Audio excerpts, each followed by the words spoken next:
Bien, entonces, en el contexto de los órganos, lo mismo que hemos dicho, veamos a ver que esto tiene una situación que se llama perfiles metabólicos, es decir, cada órgano se especializa en más unas vías que en otras, no todos los órganos hacen todas las vías.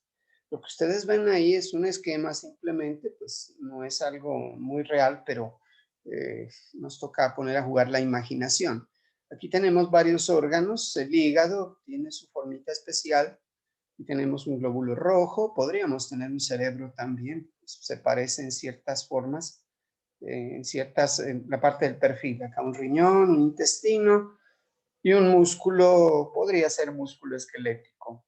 Esto azul es lo que comunica a todos estos órganos, o sea, es el plasma sanguíneo, es el líquido donde pues están los glóbulos rojos y las células y todo, pero sirve de vía de comunicación.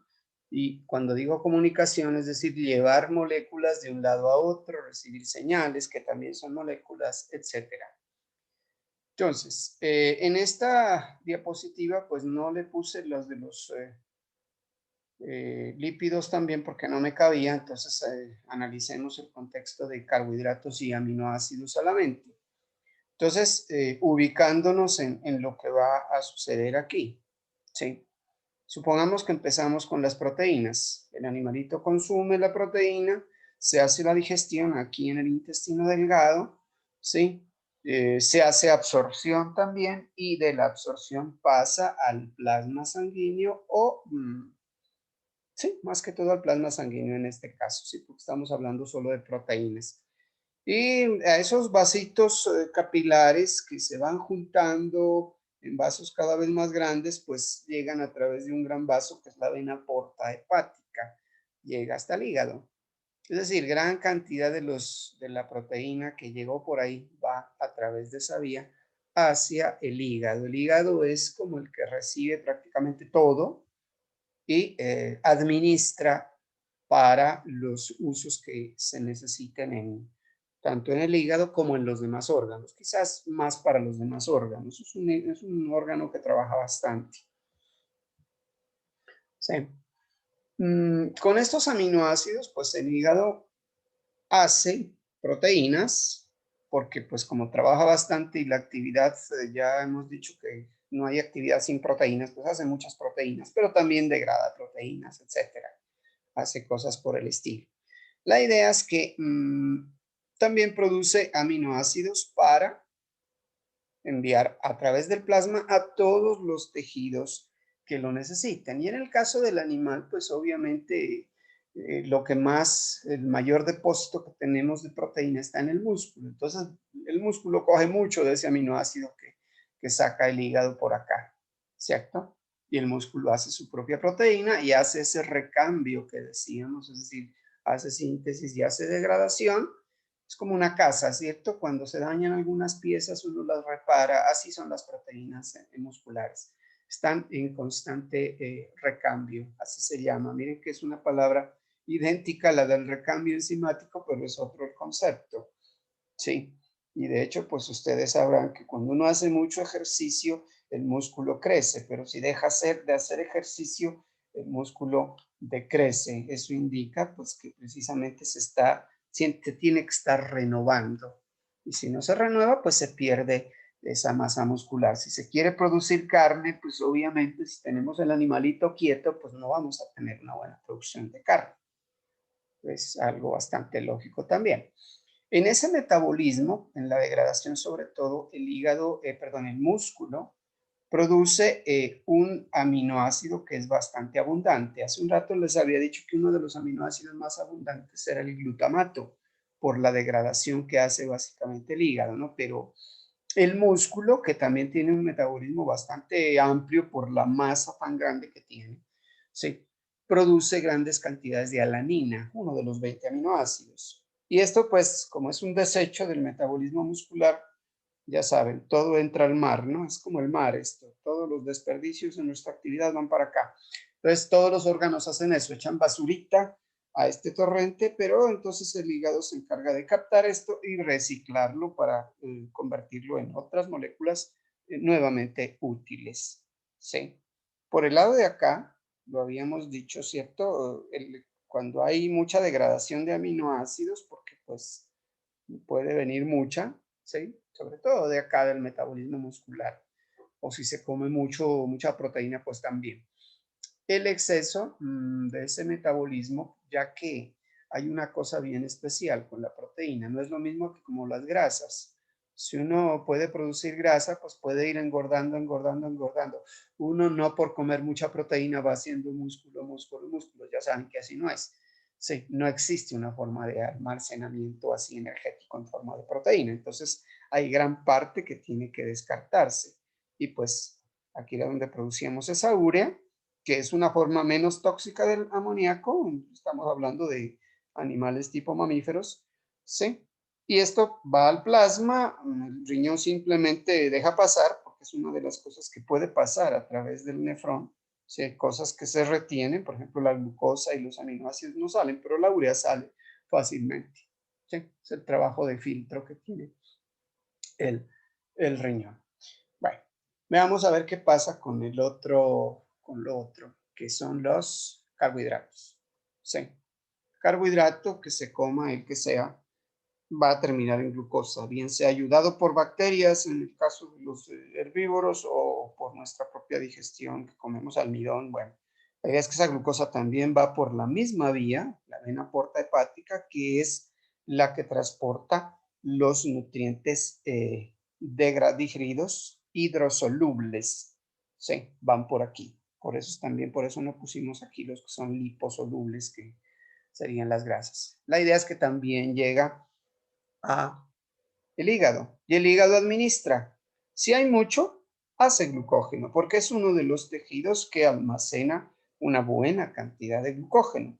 Pero en algún momento también, si el ayuno se prolonga, esa reserva se degrada y produce esa glucosa que pues la puede usar el hígado, ¿cierto? También, si desea. De hecho, pues usa porque como trabaja mucho, él respira, produce dióxido de carbono, es decir, hará su ciclo del ácido cítrico y todo lo que hayamos dicho. ¿Sí? La idea es que cuando hay suficiente glucosa, está llegando bastante, lo que hace es sacarla. ¿Sí? O incluso cuando hay poquita también, degrada el glucógeno, que es la reserva, y sale. ¿Sí? Sale al plasma para que la utilicen los órganos que más consumen. Por volumen, pues obviamente el músculo, que es tan grande, pues consume glucosa, inmediatamente la activa, miren, le pegó el fosfato y puede respirar. ¿Sí? El músculo puede trabajar de manera aeróbica o puede trabajar también de manera anaeróbica en algunos momentos, depende de la exigencia que tenga. Si hay mucha glucosa, pues el músculo también puede hacer glucógeno. Aquí dice glicógeno, los libros, depende de si son hechos en España o en América, dicen glucógeno o glicógeno, no importa. La idea es que también tienen su reserva de glucógeno para los momentos en que no se esté comiendo. Solo que con el hígado, la diferencia es que el hígado sí lo deja salir. En cambio, el, el músculo no deja salir glucosa. Lo degrada sí y puede dejar salir, pero lactato, que es como un desecho del metabolismo anaeróbico muscular, que va a la sangre y pues el hígado lo toma, recicla y otra vez manda glucosa. Sí, aquí destaca un poquito los glóbulos rojos por una situación bien especial. Es el único combustible que pueden consumir. Los otros tejidos pueden consumir, acuérdense que habíamos mencionado glucosa, ácidos grasos, cuerpos cetónicos, pero el glóbulo rojo, pues como no tiene organelos, ¿no? Ni núcleo tiene, ni mitocondrias, ni tiene una cantidad de cosas. Entonces, pues hay procesos que no puede hacer. Pero recurre a la glicólisis, que sí la tiene. Al hacer glicólisis gasta mucha glucosa. Entonces, los glóbulos rojos son buenos gastadores de glucosa. Otro órgano que gasta mucha glucosa en condiciones normales es el tejido nervioso, ¿cierto? Pues cerebro, médula espinal y todas estas células son bastante gastadoras de glucosa. Y no es precisamente por el caso del humano, por el pensamiento, no, es por el movimiento, porque ese tejido nervioso De hecho, la naturaleza lo ideó fue para eso, para mover el animal en busca de nutrientes y cosas. De ahí entenderán ustedes también que porque un animal, entre más grande sea, pues más grande también es su cerebro. El cerebro de ballena es mucho más grande que el nuestro y así sucesivamente, o de elefante, etcétera. Bueno, hay variaciones ahí. La idea es que el papel central que tiene el hígado, pues se destaca aquí, ¿cierto? Para darles lo que necesitan los tejidos. Estos aminoácidos, por ejemplo, también servirían para el cerebro. Podríamos poner un cerebro aquí también. ¿Y por qué el cerebro aminoácidos? Porque la actividad cerebral es, mucha de ella es a base de neurotransmisores. La mayoría de ellos son aminoácidos. Eh, el, el hígado cumple con sacar los aminoácidos, los 20 de las proteínas, y ya el cerebro los transforma, o el tejido nervioso, no necesariamente el cerebro, hay tejido nervioso en los intestinos, es un tejido nervioso bastante grande, en médula espinal, el corazón tiene un poquito también, sí, de ese tejido nervioso, y ellos lo transforman en ya los neurotransmisores.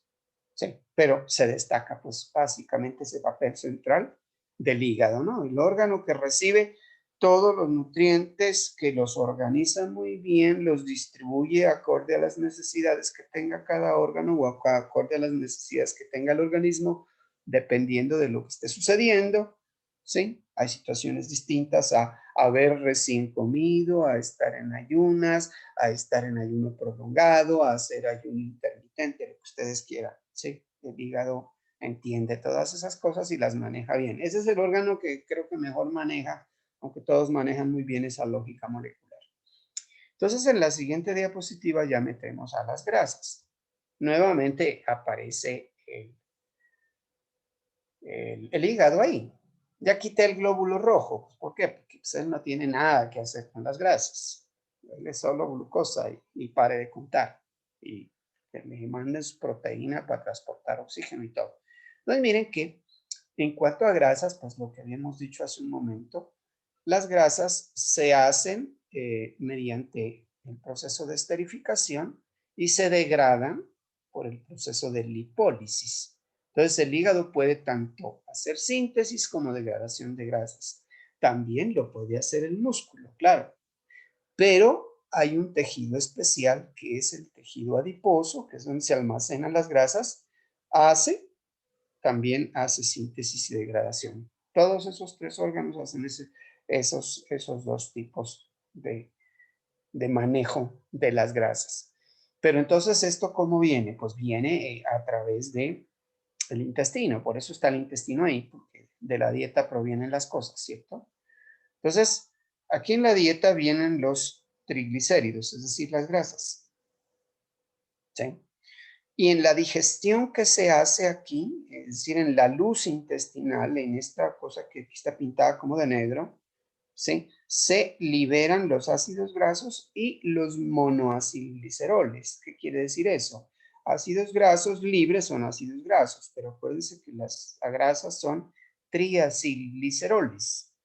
Puede entrar como monoacilglicerol aquí, ¿sí? Le quitamos dos ácidos grasos y tendríamos las tres cosas, ¿cierto? Triacilglicerol, diacilglicerol, monoacilglicerol. ¿Por qué hay que hacer esto? Porque en forma de monoacilgliceroles o ácidos grasos pueden atravesar, meterse a las células del intestino, porque está hecho de células también, y en las células se vuelven a fabricar las grasas, ¿sí? Ese pasito de la luz intestinal a las células intestinales y después a la sangre, cuando ya salen a la sangre, otra vez salen convertidas en grasas, ¿sí? Y no me pregunte por qué, porque no lo sabemos. La naturaleza hizo así. Si ya estaban como grasas aquí, ¿para qué hacemos toda esa conversión para volverlas a convertir en grasas? Ese es como el camino que trazó la evolución. Entonces resulta que el intestino, al dejar pasar al torrente circulatorio, y este ya no es plasma, ¿no? El de aquí no es el plasma de la sangre, sino la linfa. Para la linfa, pues ustedes saben, hay tejido linfático, es decir, hay vasos linfáticos similares pues, a las venas y arterias, pero en este caso, pues no hay glóbulos rojos ni las células sanguíneas, pero sí existen muchos, más que todos los componentes que son liposolubles, por eso era que no lo pusimos en la otra diapositiva también. Pero como igual la linfa es un líquido que tiene agua, ustedes saben, los lípidos son insolubles en agua, la única manera que hay para transportarlos en agua no es disueltos, sino suspendidos, como habíamos dicho, o emulsificados. Y para eso tiene que juntarse con unas proteínas grandototas que se llaman kilomicrones. Es decir, hay proteínas y muchos lípidos, hagan de cuenta, es un buque bastante grande, un buque que le cabe, como ese que tapó el otro día el canal del Suez, cabe hartísimo. Imagínense toda la grasa que nos hayamos comido y los lípidos que hayamos comido pueden estar ahí, ¿sí? Y sale en bloque a través de los vasos linfáticos, ¿sí? Y sale pues a circulación. Puede llegar, algunos órganos pueden tomar eso. El músculo consume ácidos grasos también.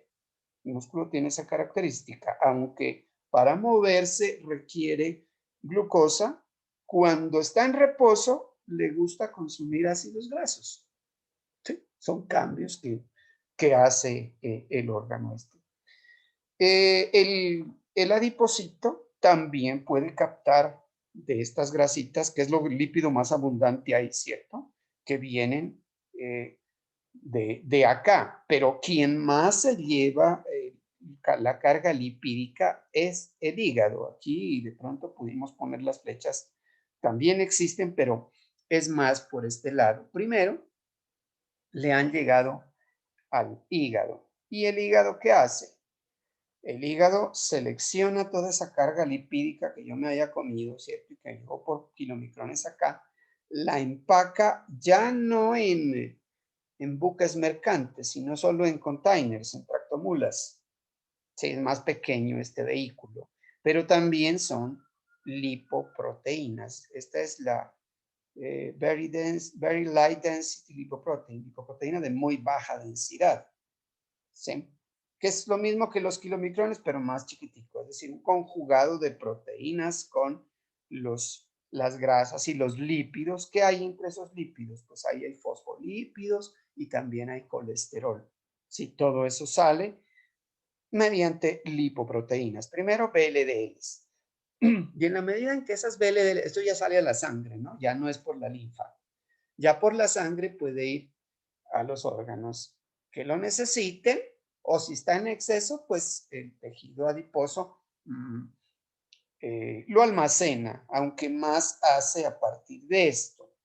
¿Sí? Acuérdense que la glucosa, el exceso energético, sirve para hacer grasas y el tejido adiposo hace mucha eh, grasa a partir de glucosa. Quizás no es tanta la que llegue por acá, es más la que viene de este lado.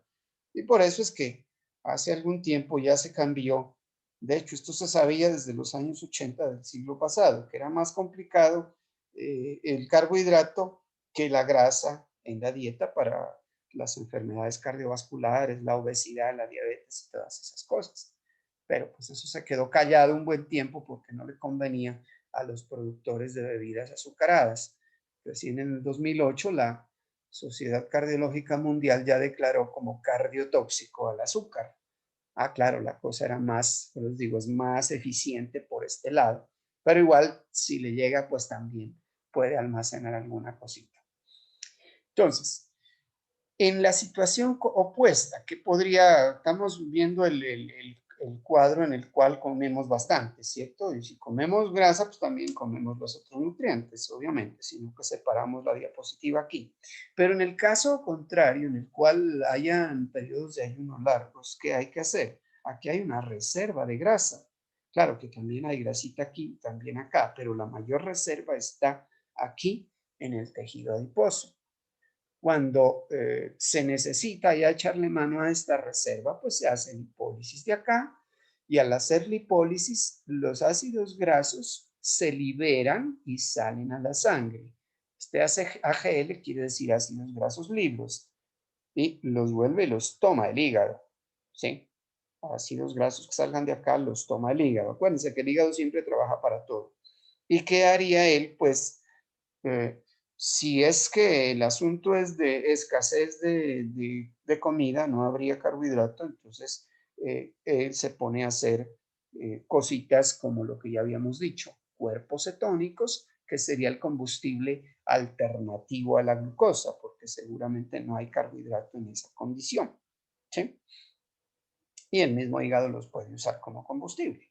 Cuerpos cetónicos pues salen, los van a usar los distintos tejidos. De hecho, el cerebro puede consumir cuerpos cetónicos también, aunque le gusta mucho la glucosa, pero ácidos grasos parece que no consume casi mucho. El músculo sí consume ácidos grasos, pero cuando hay escasez, pues le toca echarle mano a los cuerpos cetónicos que hicieron todo ese viaje, miren, del tejido adiposo, liberarse, ir al hígado, a que los conviertan en cuerpos cetónicos y luego se repartan para los demás órganos. El glóbulo rojo no aparece aquí porque ese, como les decía, tampoco puede usar los cuerpos cetónicos, exclusivamente glucosa. Sí. Entonces, pues ese es como el tráfico que hay. Hay más cositas aquí, porque en la medida en que estas VLDL, es decir, estas proteínas de muy baja densidad, pasan dejando su carga de grasas en músculo, en otros tejidos, pues se van haciendo cada vez más pequeñas. Entonces ahí aparecen las otras lipoproteínas, las LDL, las IDL, las HDL, en la medida en que se les va descargando. Es decir, si hacemos el símil que habíamos traído desde el principio, el buque se convierte aquí en tractomulas, después en camiones, en piallos, bueno, prácticamente un lípido solito no puede andar por la sangre. Entonces ustedes se preguntarán, bueno, ¿y este ácido graso libre que no es un lípido? Sí lo es. Claro que aquí no está completo. Este ácido graso libre, para que ande por la sangre, tiene que estar unido a la proteína más abundante que hay en la sangre. Hasta para eso sirve esa proteína, que es la albúmina sérica, ¿sí? O sea, la albúmina sanguínea, porque pues es la única manera de transportarlos, ya que no son solubles. Entonces, pues, funciones que tienen. Esa albúmina sirve para muchas cosas, ¿no? Hasta para transportar medicamentos cuando se está haciendo tratamientos para los animalitos. Bueno, y ahorita sí, empecemos con el primer proceso que queremos ver prácticamente, pero tenemos que recordar unas cositas generales aquí. A ver, espérense, que esto no es aquí. Es por este lado de acá. Bueno, entonces, vamos a hablar del primer objetivo del metabolismo, que es la producción de la energía, ¿cierto? Entonces, hay algunas consideraciones sobre energía que es bueno que tengamos en cuenta, pues para que las entendamos y porque pues ya entrados en materia, esa terminología, pues es importante entenderla. Bioenergética, ¿sí? Es justamente esa ciencia, esa rama de la ciencia que estudia las transformaciones de la energía en los seres vivos, por eso se llama bioenergética. Si tratáramos la energía en cosas vivas y no vivas en conjunto, se llama termodinámica, ¿no? Pero la termodinámica para organismos vivos es la bioenergética. Y esa bioenergética tiene que ver con procesos oxidativos, es decir, oxidando biomoléculas es la manera en cómo producimos esa energía.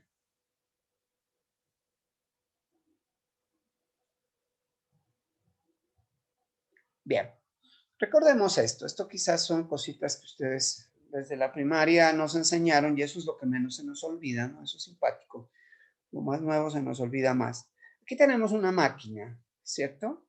Un motorcito que está accionando una polea para levantar un peso, puede ser. Entonces hay una serie de artilugios mecánicos que permiten que la energía que está aquí almacenada en una batería accione un motor. Aquí hay energía química que se ha transformado en energía mecánica, sigue siendo mecánica, y acá hay una energía que sigue siendo mecánica, pero entonces ya tenemos un trabajo. La definición que nos daban en la primaria es que la energía es aquello que sirve para hacer trabajo, ¿cierto? Entonces aquí hay cosas interesantes. La energía, además, hay una cosa que siempre nos dijeron, no se crea ni se destruye, pero se transforma. Eso fue lo importante, ¿cierto? Pues claro, la hemos transformado en distintas formas para lograr hacer un trabajo. Esto podría ser una máquina de esas que ha ideado el ser humano, pero nosotros también somos una máquina, porque si nos vamos al revés aquí, este señor está levantando el mismo peso que acá levantó la máquina, ¿cierto? Pero aquí, en esa máquina, esa energía mecánica aquí está es en el músculo, ¿sí? Y ese músculo pues necesita que se haya transformado otro tipo de energía que ya no es mecánica, sino energía química que está contenida en el ATP. Y el ATP se hace aquí en un organelo muy importante. La mayoría del ATP se hace aquí, ¿cierto? En la mitocondria. Y justamente para que la mitocondria pueda fabricar el ATP, pues se necesitan todos esos procesos que habíamos dicho. A la mitocondria tiene que llegar piruvato, ¿cierto? ¿Y cómo llega? Pues tenemos que habernos alimentado. Entonces aquí tenemos energía química, otro tipo de energía química, energía mecánica y un trabajo que se realiza. Es decir, hay maquinitas que permiten la conversión de unas energías en otras. Los ingenieros le llaman a eso transductores, ¿sí? Esta mitocondria es un transductor de energía. Acá este motorcito es el transductor de energía. La idea es que para hacer trabajo se requiere energía y el metabolismo es trabajo, es decir, si no hacemos, no obtenemos energía, no podemos hacer el metabolismo ni nada de lo que hacemos con ese metabolismo, esos tres objetivos que decíamos. Entonces, aquí hay unos principios básicos, unas leyes que hay que observar, leyes que se observan sí o sí. ¿Por qué digo sí o sí? Miren que ahí dice leyes de la termodinámica, así se llaman. Hay varias, pero para nuestros intereses bioquímicos solo hablamos de dos. Ya se las mencioné las dos con unas palabras, porque de ellas siempre nos han hablado. ¿Sí? Eso de que la energía no se crea ni se destruye, otra manera de decirlo ya más técnicamente es eso, que la energía del universo es constante. Claro, siempre estará constante, no la podemos crear ni destruir. Por eso es constante. ¿Y qué quiere decir eso de sistema más entorno? Eso es lo que le llamábamos universo, ¿cierto? El sistema puede ser el ternero y el entorno, pues todo el potrero, las vacas, el planeta, todo lo que quiera. Pues el universo más que todo es lo que está rodeando a un determinado sistema viviente, incluido ese sistema viviente. Y a la energía de todo eso en conjunto es que decimos que es constante, que no se puede crear ni destruir. Y entonces ustedes dirán, sobre todo porque en algún momento nos hablaban de crisis energética, ¿eso qué sentido tiene si la energía no se puede crear ni destruir?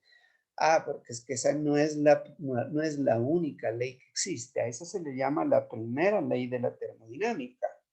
Con esa estaríamos tranquilos, pero resulta que hay otras. La segunda nos dice una cosa que la vamos a interpretar en el contexto de lo que está pasando ahí. Nos dice que hay otra vaina que se llama entropía del universo y esa dice que crece. Esa siempre crece. Sí, no es lo mismo que la energía, que siempre es constante, ¿no? No puede crecer ni disminuir. No, esta siempre crece. ¿Y qué es la entropía? Pues es una forma de energía cada vez menos útil. ¿Sí? De hecho, algunos libros le llaman desorden a eso. Claro, si tengo mucha energía que no puedo utilizar, claro, eso puede ser un desorden en un ecosistema, en un organismo vivo, etcétera. Y esa es una ley natural, imposible de violar una ley natural, no se puede, ¿cierto? Si un día yo quiero desafiar la ley de la gravedad, queriendo caminar desde un edificio de 20 pisos, pues la gravedad me hace sentir que esa ley no se puede violar y me tira contra el piso. Esta es una de esas leyes también. ¿Se cumple o se cumple? Ah, caramba, entonces esto nos está diciendo que si bien la energía que existe no se pierde, sí hay una forma de energía que va creciendo y que yo no puedo utilizar. Y ahí está el asunto. Por eso les digo, en algunos textos la llaman desorden. ¿Quién fue el que se puso a pensar y a matematizar estas cosas? Un señor de apellido Gibbs, un alemán. Gibbs allá se escribe con G, ¿no? Entonces este señor, en honor a él, pues se escribe delta G, que quiere decir energía libre de Gibbs. Él dijo, ya entiendo el asunto, de la energía que hay, de esa que no se destruye, ¿sí? Solo puede usar una partecita, porque uso una parte y una queda ya inutilizable y ya no la puedo volver a usar. Solo puedo usar la energía libre. Y como él se ideó ese concepto, se le llamó energía libre de Gibbs, delta G. Y miren que esto nos explica, aquí están contenidas las dos leyes en una sola fórmula. Normalmente varias leyes, una ley tiene varias fórmulas, ¿no? Pero esta es una cosa especial. Dos leyes en una sola fórmula. ¿Qué quiere decir esto? Identifiquemos aquí quién es quién. Esta es la energía libre, la que yo voy a usar para hacer trabajo. Acuérdense que solo puedo usar esa. Esta delta E es la energía total, que no se crea ni se destruye. Y miren que la energía libre no es igual a la energía total. Si fueran iguales, pues yo podría usar toda la energía, pero no se puede. Porque tengo que quitarle la energía que se desperdició formando delta S, que es la que llamamos entropía. ¿Y ese T quién es? Es nada más ni nada menos que la temperatura absoluta en grados Kelvin. Y si ustedes se han dado cuenta, la temperatura en Kelvin hay que sumarle a los centígrados 273, un valor alto. Entonces, por ejemplo, nuestra temperatura corporal, estamos a 37 grados, ¿no? Más 273, estamos a 310 grados. Es decir, para un organismo mamífero como nosotros, hay que multiplicar esto por 310. La poquita energía, poquita mala energía o energía desperdiciada o desorden, lo que sea, eso se lo tengo que restar a la energía total y esa es la que me queda libre para yo hacer trabajo. Caramba, contentos estábamos con la primera ley, pero ya saben, esto ha traído como consecuencia que el planeta esté cada vez más contaminado, que haya problemas y que ya sabemos que el calentamiento global y el cambio climático en algún momento nos va a colapsar, ¿sí? Porque estamos haciendo trabajo, es decir, estamos gastándonos una energía libre y produciendo una entropía. No nos podemos escapar de eso. Tarde que temprano esto tiene que colapsar. Bien, entonces, ¿qué puede suceder aquí en esta suma y en esta resta? Pues supongan que en algún momento, porque hay momentos, ¿cierto? De lo total, ya sabemos que la total es constante, pero que hay otra que varía dependiendo de la actividad que estemos haciendo, ¿no? Entre más trabajo hagamos, pues menos energía libre va a quedar. Ya. Bueno, entonces, esa resta me puede dar tres posibilidades. ¿Sí? Si este factor de acá, es decir, el debido a la entropía, debido a ese desorden, es mayor que la energía total, esto me da, pues si esto es más chiquito que esto, este delta G se me vuelve negativo. ¿Sí? Cuando sucede eso en un determinado proceso, en alguna célula particular, en algún proceso, en alguna reacción, pues obviamente este proceso con delta G negativo es un proceso que libera energía, ¿sí? Y se llama proceso exergónico. Quizás ustedes recuerden la palabra exotérmico, pero como estamos hablando de organismos vivos, nosotros no es que no es que pasemos de 37 a 100 grados, no hacemos eso, nuestra temperatura es constante, por eso para organismos vivos se usa exergónico. Ergon quiere decir energía, libera energía, pero no para recalentarnos, ¿no? Aunque algo nos calentamos un poquito. La idea es que si esa suma dio eso, es decir, esta resta, pues suma algebraica. Si es negativo, es exergónico.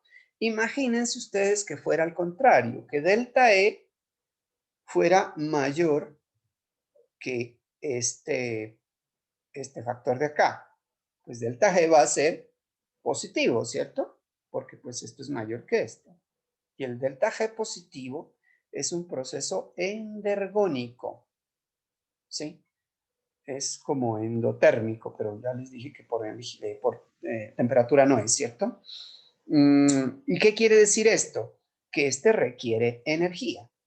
Entonces hay procesos que liberan energía y procesos que requieren energía. Claro, si no el metabolismo no podría funcionar. ¿Qué tal todos requiriendo energía? ¿Quién da energía? Afortunadamente existen procesos exergónicos para que los procesos endergónicos capten la energía y además tiene que sobrar un poco de energía, porque acuérdense que siempre se va perdiendo la energía libre que queda. La otra posibilidad es que los dos factores sean iguales. Qué sé yo, 50 julios aquí, 50 julios acá. Me daría 0. Eso sucede cuando las reacciones del metabolismo están en equilibrio, es decir, no van ni para la derecha ni para la izquierda. Entonces aquí hay una cosa especial, mire. Resulta que solamente una de estas es un proceso espontáneo, es decir, que sucede facilito. Es como si yo suelto una piedra desde un edificio, espontáneamente ella se va para el piso, ¿cierto? Si yo quiero que esa piedra se vaya para arriba, pues tengo que gastar una energía con mi contracción muscular y tirarla hacia arriba, ¿cierto? Entonces, solo uno de esos procesos es espontáneo, es el que es exergónico, el que libera energía, solo ese. El endergónico no es espontáneo y el que está en equilibrio tampoco. Entonces, esta exergónica que libera energía da la energía para que estos dos de acá también se puedan volver espontáneos. Es decir, sumarle la energía libre que este tiene a la energía libre que este necesita y que siempre sobre un poquito de energía libre. Si ya se quiere calcular en cada reacción, de hecho ya se ha hecho para cada reacción que glucosa se transformó en glucosa 6-fosfato, por ejemplo, se puede calcular con esta formulita la constante de los gases, la temperatura y el logaritmo natural de la constante de equilibrio, si lo quisieran calcular para que sepan de dónde sale para cada reacción. Pero pues no es eso lo que queremos ver en este momento. Entonces, como habíamos hablado, las enzimas tienen unas características especiales, ¿cierto? Y entre las que tienen es acelerar la reacción química para que llegue al equilibrio más rápido. No alteran el equilibrio, sino que hacen que el equilibrio llegue más rápido. Entonces, los procesos que son endergónicos solo pueden suceder si y solo si están acoplados a procesos exergónicos. ¿Por qué? Porque estos necesitan energía y si no hay quien se la dé, pues no se podrían producir, no serían espontáneos. Se producen cuando son espontáneos. Entonces, un grafiquito que nos puede ilustrar visualmente y luego lo ponemos en escala de energía. Supongamos que la sustancia A o el metabolito A tiene una energía acá, bajita, C. Yo lo quiero convertir en D, pero resulta que D tiene una energía más alta. ¿Sí? Eso espontáneamente no es posible. Es decir, no puedo dejar, así como no puedo asentar la piedra aquí en el piso y que eche a volar, no se puede, ¿cierto? Tiene que haber otro proceso al tiempo y este proceso que está acá, esta representaría, representaría un proceso endergónico. En cambio, esta que libera energía porque está perderla es liberarla. ¿Sí? La energía que se libera aquí se puede utilizar para hacer este proceso endergónico, es decir, el exergónico da la energía. Pero si ustedes se dan cuenta y son curiosos, resulta que no se necesitaba tanta energía como la que liberó este proceso. Y así tiene que ser, porque acuérdense que si liberara la misma cantidad, es decir, si a partir de aquí está B, la reacción se queda en el equilibrio, entonces no es espontánea, es decir, no sucede. Tiene que haber un exceso de energía siempre. Por eso es que vamos perdiendo cada vez energía. Entonces aquí el proceso acoplado sería, ¿sí? C más A produce B más D. La reacción inicial sería C produce D, la otra independiente sería A produce B. Pero si las logramos acoplar, ya podemos hacer que C felizmente gane energía y se convierta en D. Entonces, esta es una energía libre que hemos tomado, una energía química libre que hemos tomado de la reacción exergónica. Y ustedes se preguntarán, ¿qué pasó con este exceso de energía que quedó acá? Acuérdense que la energía se transforma y siempre ese exceso para nosotros va a ser importante para los animalitos por una razón sencilla. Miren, ese exceso de energía por lo general tiende a transformarse en calor. De todas las formas de energía que ustedes vieron, cinética, mecánica, eléctrica, la que se imaginen, todas tienden a transformarse en calor. Y el calor es prácticamente la energía menos útil que existe. Miren que aquí se está produciendo como un desecho. Pero aún así sea un desecho, en el caso de nosotros los animales es bastante útil porque nos ayuda a mantener nuestra temperatura, que por lo general es inferior a la del entorno. ¿Sí? Imagínense ustedes acá en Pasto o en donde estén, ¿sí? A 15 grados y nosotros a 37. Por eso es que el metabolismo es importante para mantener nuestra temperatura. ¿Sí? Uno se come alguna cosita cargadita de carbohidratos y ya siente que se abriga. ¿Sí? Entonces, es por esta razón de estas situaciones. Entonces, ya para empalmar con lo que habíamos dicho del metabolismo, resulta que las reacciones exergónicas, de las que estamos hablando aquí, corresponden al catabolismo y las endergónicas al anabolismo. Por aquí podemos deducir que hacer síntesis es gastador de energía. En cambio, degradar produce energía y afortunadamente existen las dos. Aquí está la razón energética para que existan las dos. ¿Sí? Entonces, pues, bueno, esta frasecita queda ahí pendiente porque ahorita la vamos a mirar, ¿cierto? La idea es que tienen que acoplarse muy bien las dos tipos de reacciones, pues para que el organismo funcione, ¿cierto? Y existen dos formas de acoplamiento. ¿Sí? Una de ellas son las reacciones de deshidrogenación. ¿A qué se refiere esto? La palabra lo indica, ¿cierto? Si no recuerdan el concepto, pues es solamente solo el lenguaje. Des es quitar, hidrogenación, pues hidrógeno, quitar hidrógenos. ¿Y cómo se entiende esta situación aquí? Aquí tenemos un sustrato A, un metabolito A, que tiene hidrógenos. Hace un rato les había dicho que los hidrógenos para nosotros representan los electrones que tienen esos hidrógenos. ¿Y por qué dos? Porque la naturaleza los maneja por pares. Así funcionan nuestras moléculas, por pares. Uno solito como que no le apetece, por pares. Entonces, resulta que aquí este sustrato que tenemos acá está hidrogenado, es decir, está rico en electrones, tiene electrones. En cambio, acá abajo lo tenemos sin electrones. Bueno, ¿y qué pasó ahí? Acuérdense que igual que la energía que no se crea ni se destruye, la materia le pasa igual. En algún lado tiene que estar. Resulta que hay unas moléculas transportadoras de electrones, otra vez son proteínas, ¿sí? Que los toman durante un tiempo. ¿Por qué durante un tiempo? Porque son transportadores, no se los van a consumir. Pero esto me dejó, si le quité electrones, lo dejé oxidado. Por eso son reacciones de oxidación. Las deshidrogenaciones son oxidaciones. Entonces, bueno, ¿y cuál va a ser el destino entonces de esos electrones? Resulta que esos electrones pues tienen que ir a parar a alguien que queríamos reducir, es decir, a alguien que le queríamos poner más electrones para que gane más energía. Mírenlo aquí ya con electrones. Más reducido, reducido aquí, a veces el término es confuso, si no se lo entiende bien, quiere decir cargadito de electrones, es decir, está reducido porque tiene más electrones, pero energéticamente estar reducido es mejor, estar oxidado es lo que no es mejor energéticamente.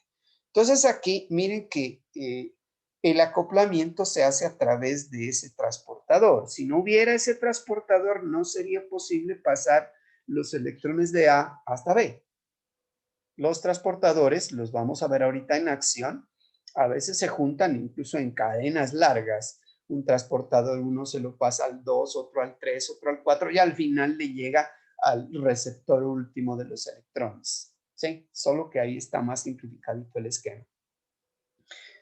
La otra forma de acople es la síntesis de fosfatos de alta energía.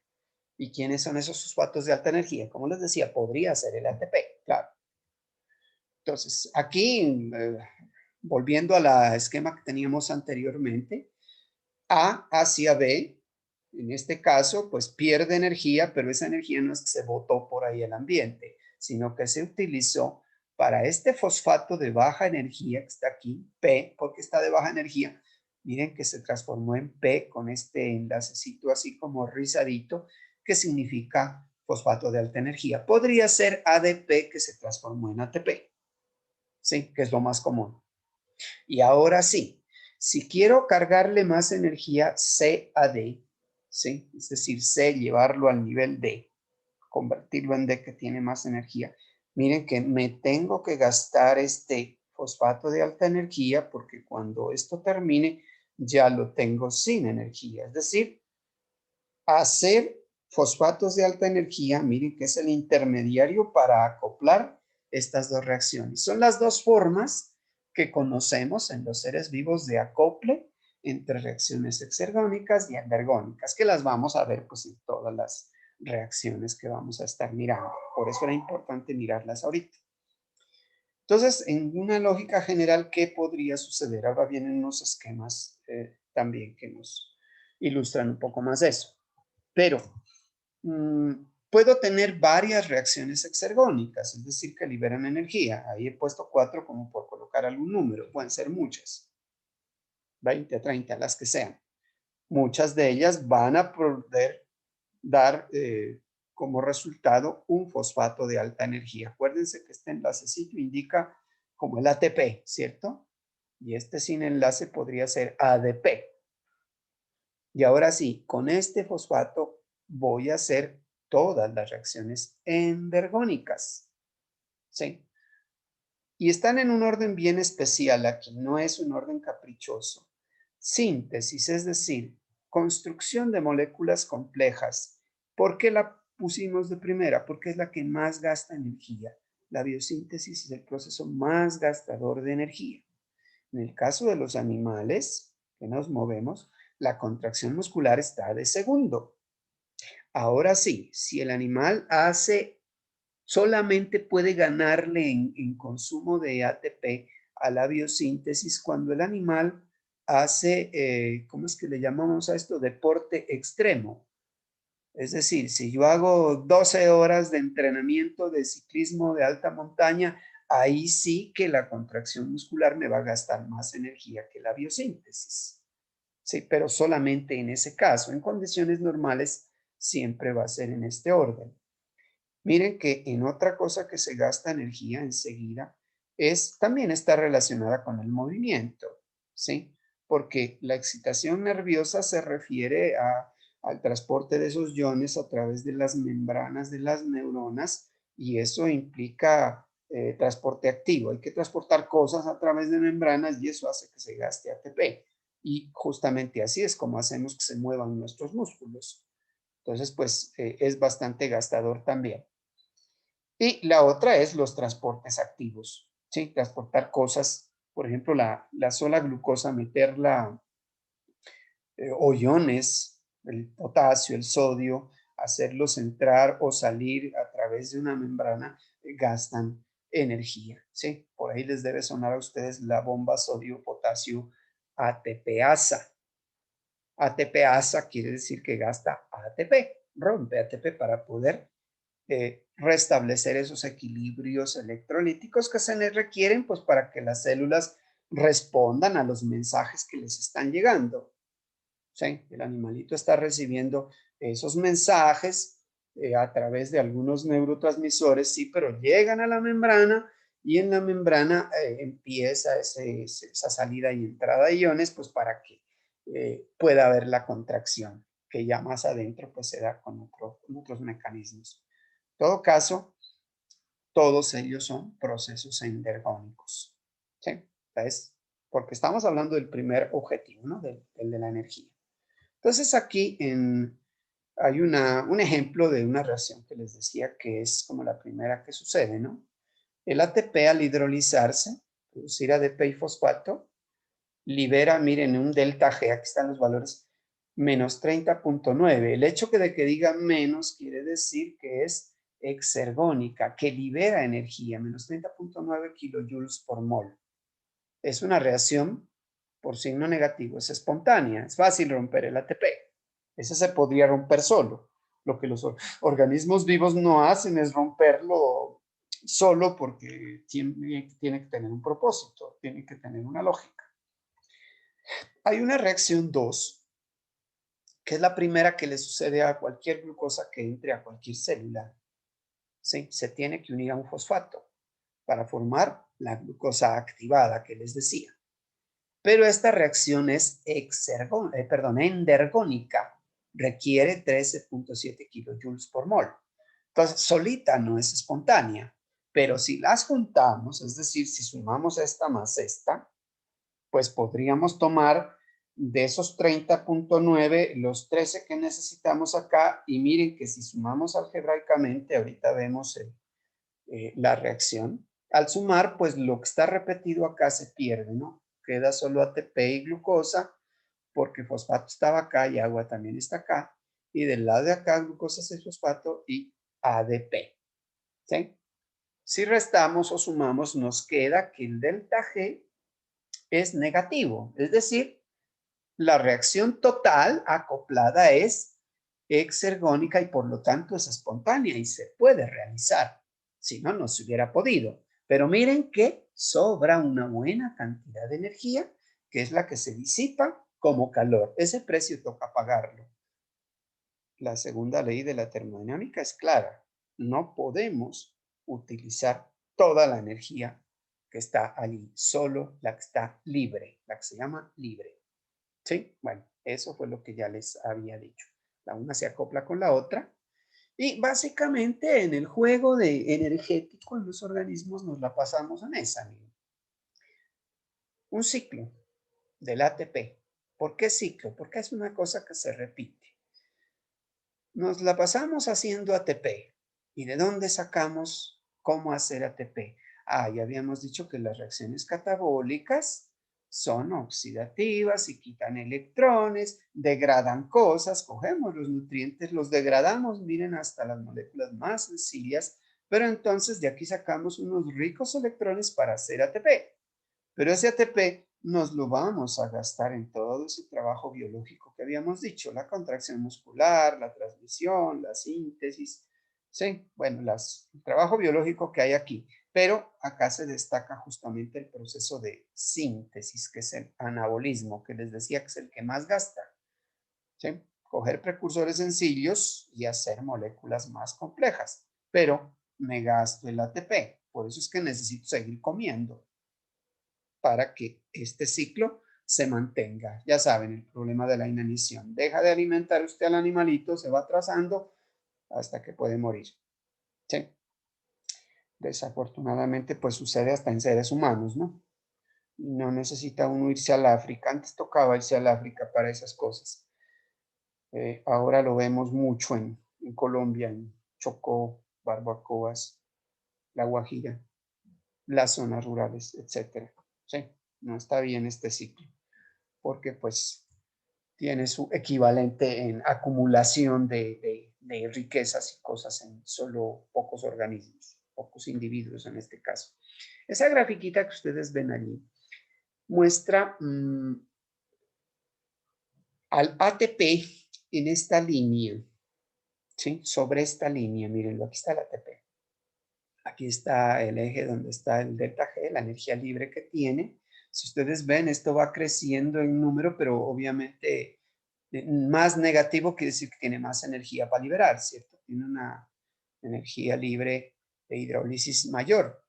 Y el ATP se considera un fosfato de alta energía. Miren aquí, de la línea negra para arriba es de alta energía y de la línea negra para abajo es baja energía. El ATP es de alta energía, pero miren que hay sustancias que tienen más energía que el ATP. es decir, tienen más alta energía. La fosfocreatina, el 1,3-difosfoglicerato, por aquí ya los veremos, el fosfoenolpiruvato, es el campeón de estos aquí en este grupito. Y miren que hay otros, por ejemplo, la que acabamos de ver, la glucosa 6-fosfato, que está energizada, decíamos, tiene su energía, pero no es tan alta como la del ATP. ¿Sí?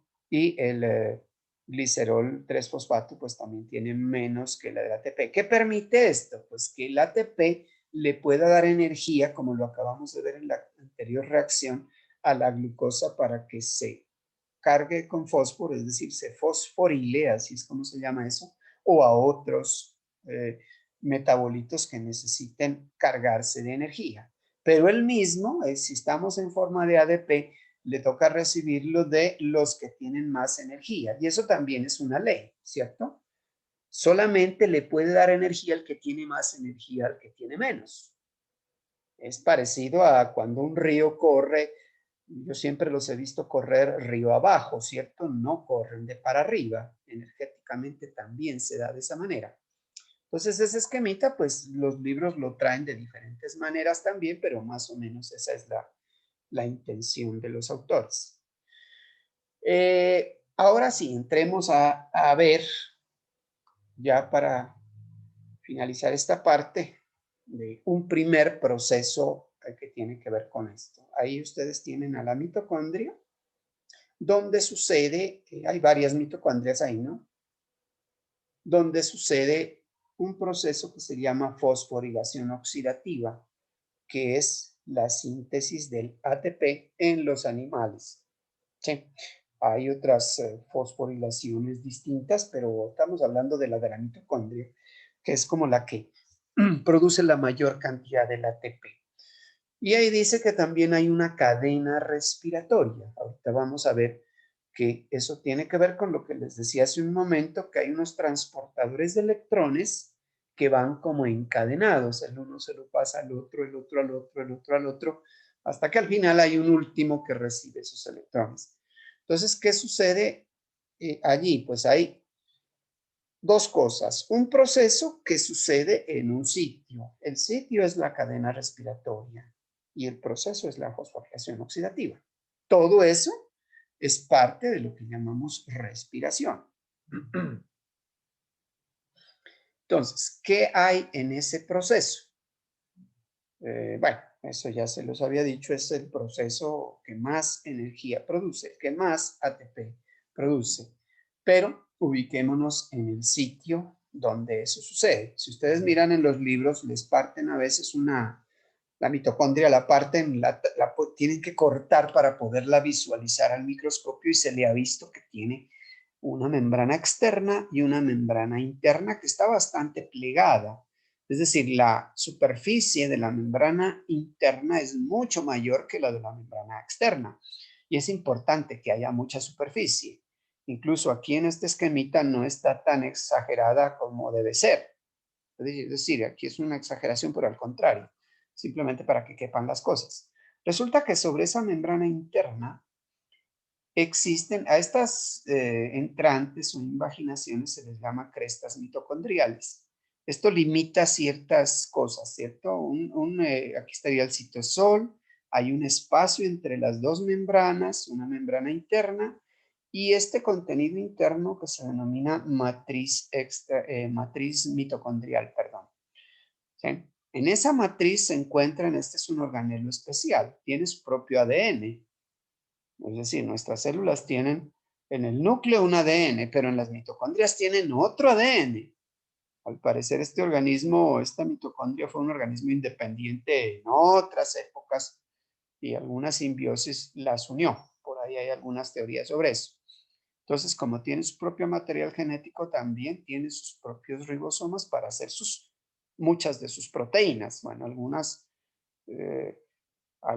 le pueden servir la función que tienen las que se hace con el ADN del núcleo. Eso pues también se sabe.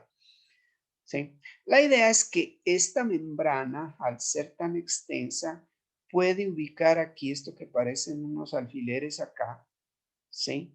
Que son los constituyentes de la cadena respiratoria. Esa es la cadena respiratoria. ¿Sí? Son unas proteínas que están allí. ¿Sí? Y pues además de la cadena respiratoria, existe allí entre estas proteínas una enzima que es la que se encarga de hacer el ATP. También está en esa membrana mitocondrial interna. Entonces miren que la arquitectura de la mitocondria es bastante eficiente. Entre más plegamientos tenga esto, pues más cadena respiratoria hay, más posibilidades de hacer ATP. ¿Sí? Un organelo que está en prácticamente todas las células, pero les había dicho que en los glóbulos rojos no está. Algunas bacterias no la tienen, pero pues tienen en sus membranas posibilidades de hacer cosas parecidas. Pero bueno, no nos vayamos a las bacterias. Metámonos a las células eucarióticas, que son las propias de nuestros animales. Eso es lo que dice la teoría de la endosimbiosis que sucedió. En esa época primitiva, cuando la vida se había originado, las células andaban en cacería de otros organismos que tuvieran biomoléculas para usarlas. Muchas debieron perecer, se las fueron engullidas y bueno, eran nutrientes que usaba una célula mayor. Pero en alguna de esas, pues como esta célula que llegó aquí era la mitocondria, ¿cierto? La mitocondria primitiva, tenía unas capacidades que no le convino a esta célula desbaratarla, sino utilizar un producto muy importante que sabía fabricar esta célula, que era el ATP. Entonces así parece que se formaron las mitocondrias. Y pues la simbiosis ha sido tan buena que sin mitocondrias pues no podríamos respirar. Sí, teniendo en cuenta, ustedes ya han de entender que respirar no es meter y sacar aire, ¿no? Que algo tiene que ver el aire ahí, pero el proceso bioquímico de la respiración es, hoy les cuento un pedazo solamente, pero lo tenemos que completar después. Aquí ya hay una imagen un poquito más artística, mucha matriz mitocondrial, bastante membrana interna, membrana externa, características, esta membrana externa, como el material es de hecho de la misma membrana de la célula que en otras épocas se engulló a la otra, pues es una membrana que deja pasar muchas cosas. Pero esta membrana interna es complicadita, es decir, necesitamos muchos transportadores para que entren y salgan cosas.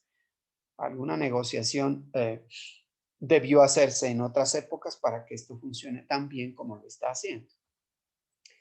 Entonces, bien, ahora sí volvamos a esa mitocondria, que ahí es donde está el proceso que queremos ver hoy.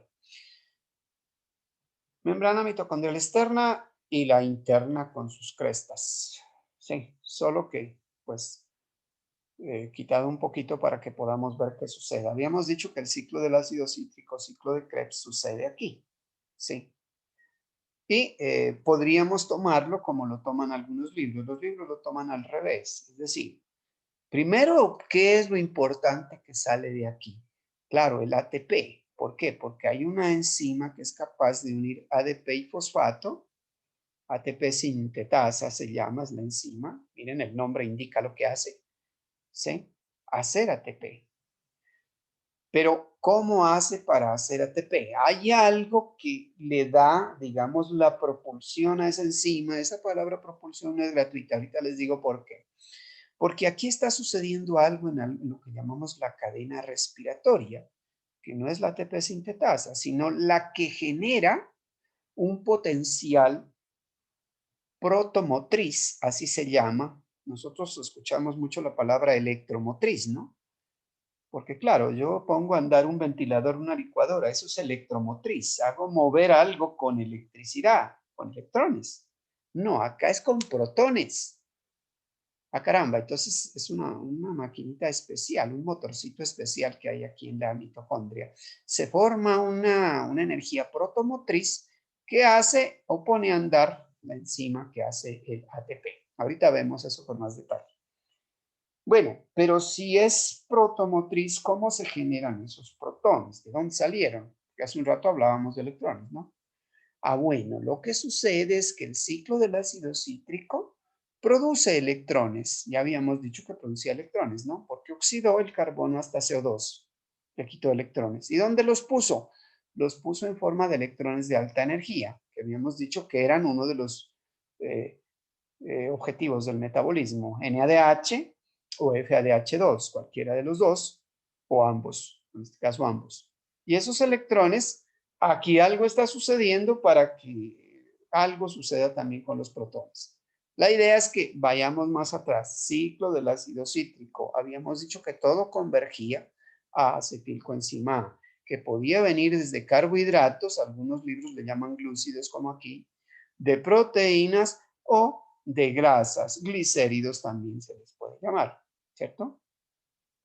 Y la idea es que como todo confluye aquí, pues todo me va a dar unos electrones para hacer algo aquí con esos protones y que podamos felizmente poner a trabajar al ATP sintetasa.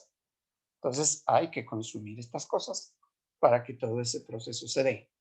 Es decir, lo que llamamos, aquí estaríamos hablando de la fosforilación oxidativa solo está aquí en la cadena respiratoria, pero el proceso respiratorio incluye todas estas posibilidades, es decir, desde azúcares, desde proteínas, desde, yo les digo a los estudiantes y a veces pues es chocante, choca con los conceptos que uno tiene, ¿no? Les digo, es que nosotros respiramos glucosa. ¿Cómo así yo respiro ese aire? No, señor. Uno respira. Lo que más respira es glucosa. ¿Por qué? Porque es el combustible preferido y respiración es todo este proceso. Por ejemplo, desde glucosa hasta CO2 y agua, como se ve aquí, para producir ATP. O desde los aminoácidos, desde las proteínas hasta CO2 y agua para lo mismo. O lo mismo, desde las grasas hasta CO2 y agua. Es decir, todo este conjunto de vías metabólicas hasta llegar acá. Hoy solo les quiero describir este pedacito. Ya luego recordamos las otras, que es lo que nos queda pendiente. Pero pues, obviamente que tenemos más semanas para eso. En esa animación que ustedes ven, es como la animación para el preescolar de las cadenas respiratorias. Cadena, claro, eso parece una cadena. ¿Por qué cadena? Porque aquí hay 1, 2, 3, 4, 5, 6 integrantes de una cadena.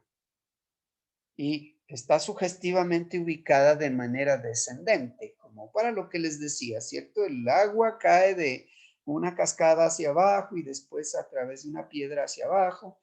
Asimismo, la energía fluye de esa manera, ¿sí? O sea, como sea la caída de una cascada es energía también. Pero acá estamos hablando de energía química. ¿Qué tenemos aquí? El ciclo del ácido cítrico, ¿sí? Miren que el ciclo del ácido cítrico está produciendo electrones de alta energía. ¿Cuáles? NADH, lo están viendo ustedes. Y aquí miren, va a producir uno que se llama FADH2. Los H's son los electrones que pasan a un constituyente de la cadena respiratoria. Electrones que después, como corriente abajo en el río, van a pasar a otro constituyente, ¿sí? A medida que van cogiendo colorcito, pues van cayendo esos electrones. Como van perdiendo energía porque van cayendo cada vez más abajo, esta pérdida de energía que se está dando aquí es la que se me está acumulando de alguna manera que ahorita vemos para que después la ATP sintetasa utilice esa energía para hacer el ATP. Lo que sí sabemos es que todos estos constituyentes, esto tiene nombre, flavinonucleótido, coenzima Q, citocromo B, citocromo C, citocromo A, citocromo A3. Estos citocromos son hemoproteínas, se parecen a la hemoglobina, ¿sí? Pero no son para transportar oxígeno, son simplemente para transportar electrones. Y estos electrones que están aquí en verdecito, al final el último constituyente, es decir, esas enzimas son enzimas deshidrogenasas estas, porque son transportadoras de hidrógenos, o sea, de electrones. Al final se los entregan a este señor de azul, que es el oxígeno. Ah, eso era muy al final, que el oxígeno. Claro, lo necesitamos, el oxígeno. Si el oxígeno no existiera para recibir los electrones, no podríamos respirar. Ah, entonces no es que le hayamos bajado la categoría al oxígeno. Enhorabuena, existe, ¿cierto? Y él recibe no solo los electrones, sino los H's, los hidrógenos con los que vienen esos electrones. Por eso es que dos H's con O me da H2O. Es decir, el proceso respiratorio produce agua también. Ya había producido CO2 acá en el ciclo del ácido cítrico, pero más abajo en la cadena respiratoria produce el agua. Por eso es que uno a veces ve esas ecuaciones, glucosa más oxígeno produce CO2 más agua. Sencilla la ecuación, pero todo el proceso que hay en medio es el que uno tiene que comprender pues, para poder intervenir si es que se necesita en algún momento, que de hecho muchas veces sucede, porque si llega a haber un bloqueo en alguna de estas enzimas, va a haber problema. Ahorita comentamos eso. Entonces, ¿qué sucede dentro de la mitocondria? Pues todo está hecho de proteínas. Ya habíamos visto, hay proteínas que transportaron los electrones hasta el oxígeno. Los libros a veces le llaman al oxígeno el aceptor último de electrones, porque fue el último que los recibió, ¿cierto? También necesitamos la ATP sintetasa. Es una enzima, como dice ahí, complejo enzimático, es decir, está hecha de varias subunidades de enzima encargada de hacer ATP. Pero también necesitamos proteínas transportadoras que permitan pues que pasen moléculas desde afuera de la mitocondria hacia adentro y desde adentro hacia afuera. ¿Qué tal si se acumularan las cosas que produce la mitocondria adentro? Pues se bloquea todo el trabajo, ¿cierto? Ya vimos que la regulación tiene que ver con eso también. Entonces, esa membrana interna es la membrana que más tipos de moléculas transportadoras tiene, ¿sí? Entre todas las membranas que hayamos visto. Entonces, eso es de lo que está hecho. Ese esquema es viejo, pero nos da desde el siglo XX y por ahí casi que de la mitad. Pero este no nos explicaba cómo era el proceso. Lo que se entendía hasta esa época era que en la cadena respiratoria habían unos componentes. Aquí está el eje de la energía. No está medida en joules, sino en electronvoltios, porque se puede medir, ¿cierto? Entre más negativo, más energía también. ¿Sí? Electronvoltios. El primer componente de la cadena respiratoria se le llama complejo 1. ¿Por qué complejo? Porque se juntan varias proteínas, ¿sí? Y se habían identificado 4 complejos fijos. Estos que están en gris, complejo 1, 2, 3 y 4. Fijos, ¿a qué me refiero? Se fijan sobre la estructura de la membrana. No se mueven de ahí, están anclados en la membrana. Son proteínas de membrana, ¿sí? Pero estos que están aquí en negrito son componentes móviles, es decir, tienen contacto con la membrana, pero pueden fluir y moverse. Es decir, unos electrones que hayan pasado del complejo 1 al complejo 2 y pueden pasar del 1 al 2 porque el 2 tiene menos energía, no pueden pasar del 2 al 1, ¿cierto? Por razones energéticas. Pero miren que lo que pasó aquí, el complejo 2, como no tiene conexión directa con el 3, el complejo móvil Q navega un poquito pues entre la membrana y se lo pasa los electrones al 3 y del 3 pues tampoco se lo puede pasar al 4 si no hubiera este componente móvil que es el citocromo C que se lo lleva al complejo 4. Entonces, lo que nos mostraban, no es que esté mal hecha la figura. El hecho de que unos sean más gruesitos que otro, si ustedes miran aquí en la escala, quiere decir que la caída Mayor energía. aquí es mayor que aquí es casi parecida, pero esta es un poquito más gruesita que esta, y esta es una gran caída. Entonces, lo que nos decían esos libros es que la caída del complejo 1 es suficiente para hacer un ATP. ¿Sí? Un par de electrones que pasó del complejo 1 al 2 liberó energía suficiente para hacer ATP. No nos explicaban cómo se hacía el ATP. Eso ya se descubrió a principios de este siglo. ¿Sí? Del complejo 2 al 3, la caída no es tan buena como para hacer ATP. No se hace ATP aquí, según se decía, pero miren que eso va a cambiar. No es tan 1, 2, 3, porque aquí es 1, 2, 3. Del complejo 2 al 3, perdón, del 3 al 4 hay suficiente caída para hacer otro ATP y del 4 hasta el último que recibe, que es el oxígeno, hay suficiente caída para hacer ATP y sobra mucha, ¿cierto? Entonces, lo que decían esos libros antiguos es que cada par de electrones que pasa por toda la cadena respiratoria hasta que los recibe el oxígeno, Cada par de electrones genera 3 ATPs. Por eso se decía que del NADH, los libros todavía hacen cuentas con eso. Cada NADH genera 3 ATPs. Y vamos a hacer esas cuentas nosotros también. Y cada FADH2, como este no entregó los electrones arriba, perdió esta posibilidad y solo puede generar 2 ATPs. Por eso es que se hacen esas cuentas de los balances energéticos con 3 ATPs por cada NADH y 2 ATPs por cada FADH2.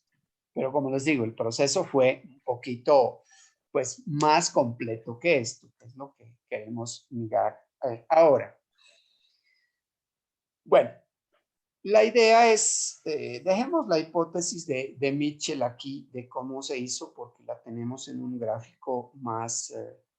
Rescatemos que este señor allá en 1961 se ganó un premio Nobel justamente por decir que la formación de gradientes químicos podría permitir la síntesis de ATP.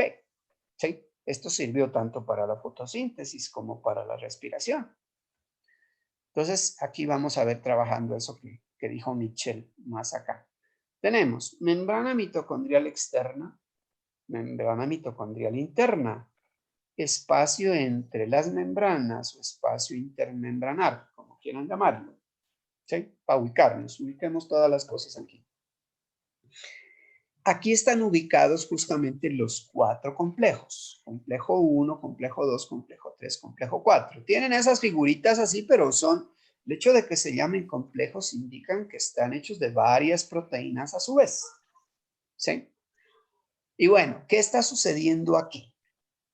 Y más acá, aquí también ubiquemos la coenzima Q, que es uno de los componentes móviles, y el citocromo C, que también es móvil. Él puede fluir por este líquido y entrar acá, irse por medio de la membrana, ¿sí? Pero miren que conexión física entre el 2 y el 3 no hay, y lo mismo que entre el 3 y el 4 no hay. Por eso es que se requieren estos componentes móviles. ¿Para qué? ¿Qué es lo que va a suceder aquí? Supongamos que llega un par de electrones producidos en el ciclo del ácido cítrico, que ahí es donde se produce esto. ¿Dónde están esos electrones? Están en estos 2 hidrógenos. Entonces aquí se reciben esos electrones y pues también se reciben, porque los hidrógenos, acuérdense, un hidrógeno es el átomo más chiquito del universo, ¿no? 2 electrones. Tiene un protón y un electrón. ¿Sí? Entonces, aquí, ¿qué es la magia que hace esto? Estamos acá en la matriz mitocondrial donde se hace el ciclo del ácido cítrico. Cada electrón que llegue, cada hidrógeno que llegue, se parte aquí. Se parte el protón para un lado y el electrón para otro lado. ¿Sí? ¿Quién hace esa repartición aquí? Este complejo 1 coge el electrón y se lo pasa, o el par de electrones, acuérdense que es por pares, coge un par de electrones y lo pasa al complejo 2. ¿Sí? Y los protones los saca de la matriz hacia el espacio intermembranas. Es un transportador de protones. Aquí hay una energía, obviamente. Esa energía electrónica, eléctrica de los electrones, acciona este complejo 1 que hace los 2 trabajos. Pasa los electrones al siguiente, pero también trasloca los protones. Y por cada par de electrones que pasa, puede sacar hasta 4 protones. Ustedes dirán, ¿de dónde salen? Pues porque acá hay más protones. Ahorita vamos a ver de dónde salen. La idea es que está sacando protones para acá y pasando los electrones a través de la cadena respiratoria. Esta es la cadena respiratoria. Así se llaman estos 4 complejos con estos otros constituyentes. Entonces, cuando llega al 2, miren que el complejo 2 recibe electrones incluso de otros lados, pues del FADH2, decíamos hace un rato, y se los pasa a la coenzima Q. Pero este complejo 2 no tiene la posibilidad de sacar protones. No se ha, de lo que se ha investigado, no se sabe que los saque. El 1 sí sabemos que los saca. Una vez que los electrones aquí confluyeron al coenzima Q y pasaron al 3, el 3 se los pasa gustoso al citocromo C pero también tiene la posibilidad que tenía el complejo 1 de bombear esos protones. Digo bombear porque acá se utiliza esa palabra de bombas, ¿no? Pasar esos protones hacia él. O sea que se van acumulando protones. Solo ha pasado un par de electrones aquí, pero ya hemos bombeado 8 protones hacia acá. Bueno, y en el final, este citocromo 6 le pasa los electrones acá y cuando el complejo 4 le entrega los electrones al oxígeno, que le encantan porque pues con eso es que se transforma en agua, ¿sí? Él también es capaz de traslocar otros 2 protones. Entonces, miren, un solo par de electrones que le llegó al oxígeno hizo que se transportaran 10, perdón, protones hacia el espacio intermembrana. Como resultado, pues lógicamente como los protones tienen carga positiva y los estoy sacando de acá, pues voy a desbalancear las cargas. Entonces acá me va a quedar más negativo y afuera más positivo. Si se mide, con electrodos lo han medido, hay mayor potencial electronegativo acá y electropositivo acá. Eso se puede hacer, ¿sí? Y se ha determinado. Entonces, aquí sí ya entendemos que el asunto no era que estos complejos hacían el ATP. Ellos no hacen ATP, porque el ATP sintetasa se la descubrió ya a finales del siglo pasado. Y el proceso, pues recién a principios de este siglo se pudo entender un poco mejor. Entonces, la ATP sintetasa, que está por acá también anclada, es una enzima que tiene varias subunidades. Aquí solo se muestran algunas, pero tiene varias. ¿Qué tiene de especial? Resulta que los protones no pueden atravesar, porque son iones, ¿no? Lo cargado eléctricamente no puede atravesar una capa lipídica. El lípido es impermeable a iones. Pero como se han acumulado acá, el acumularse unas cargas acá, a eso es a lo que se le llama un gradiente. Es una diferencia de concentración, una diferencia en este caso de potencial también. ¿Sí? Se llama gradiente protomotriz. ¿Por qué? Pues son protones. ¿Y por qué protomotriz? Porque miren que la ATP sintetasa en su estructura tiene la posibilidad de dejar que pasen estos protones, que como están acumulados acá, simplemente ustedes en un río pongan una compuerta, se va acumulando el agua, se va acumulando el agua, y si usted abre la compuerta, pues se escurre por ahí toda el agüita. Aquí lo que se van a escurrir son protones, pero el gradiente que se forma es tan bueno, tan eficiente, tan grande, que esto hace funcionar muy bien a esta proteína. De hecho, le han tomado fotos. Ahorita resulta que esta proteína gira en su actividad. Le han calculado cuántos giros hace por segundo. Son como 150 giros por segundo lo que hace esta proteína. Y al girar, como tiene varias subunidades, lo que hace es todo un proceso complejo que no se ha dilucidado muy bien, pero ese es el que hace la síntesis del ATP. ¿Sí? Es esta ATP sintetasa gracias a este gradiente protomotriz, que lo formó la cadena respiratoria, sí, pero ella no hizo el ATP. Fue un gradiente protomotriz que lo utilizó la ATP sintetasa para sintetizar el ATP. De esto todavía hay en los artículos. Si ustedes tienen curiosidad, pueden revisar cómo va este proceso. Esto está avanzando. Estamos entendiendo que aquí hay varias subunidades, pero lo general que hay que entender es que si yo quiero formar un enlace ADP más fosfato para formar 3 fosfatos, miren la cosa de energéticamente complicada que es. Los fosfatos son cargados negativamente, tanto los 2 que tiene el ADP como los que tiene aquí el fosfato. Juntar 2 cosas negativas, ustedes saben que es muy difícil. Entonces, claro, ¿quién da toda esa energía? Pues este gradiente protomotriz. Acuérdense que afortunadamente la energía se transforma. La energía del gradiente protomotriz se va a transformar en esa energía de enlace que nos forma el enlace de alta energía. Y por eso es que al ATP lo simbolizan a veces con una P y un enlace así como rizadito, indicando que no es cualquier enlace, porque es un enlace de alta energía. Y esa es la manera en cómo sabemos que se hace el ATP. Entonces, esto que ustedes ven aquí, pues sencillamente, si le midiéramos, lo han hecho, ¿cierto? Coger a la mitocondria con unos microelectrodos, determinar el pH que hay aquí o acá. Como el pH tiene que ver con los protones, si hay más protones, pues obviamente el pH será más ácido. De hecho, este ambiente es mucho más ácido que el de acá. En una mitocondria que esté trabajando perfectamente. Entonces, miren lo que hay ahora. Ahora ya los libros no se aventuran a decir que cada NADH produce 3 ATPs, porque no es una cosa que esté conectada directamente. ¿De qué depende que se produzcan X o Y cantidades de ATP? Pues depende de qué tan bien trabajando esté esta, de cuántos protones hay acá, que no es la relación 1, 2, 3. ¿Sí? Hoy en día los libros dicen, por ejemplo, que a partir del NADH se están produciendo en promedio, por cada par de electrones del NADH se están produciendo 2.5 moléculas de ATP, no las 3 que decían los... del FADH2 no 2, sino 1.8.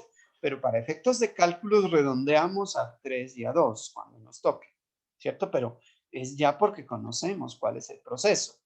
Y es que el proceso no siempre va a ser eficiente. Yo creo que si en condiciones ideales, si no se perdiera ningún protón de estos, pues sí que podríamos hacer hasta 3 ATPs.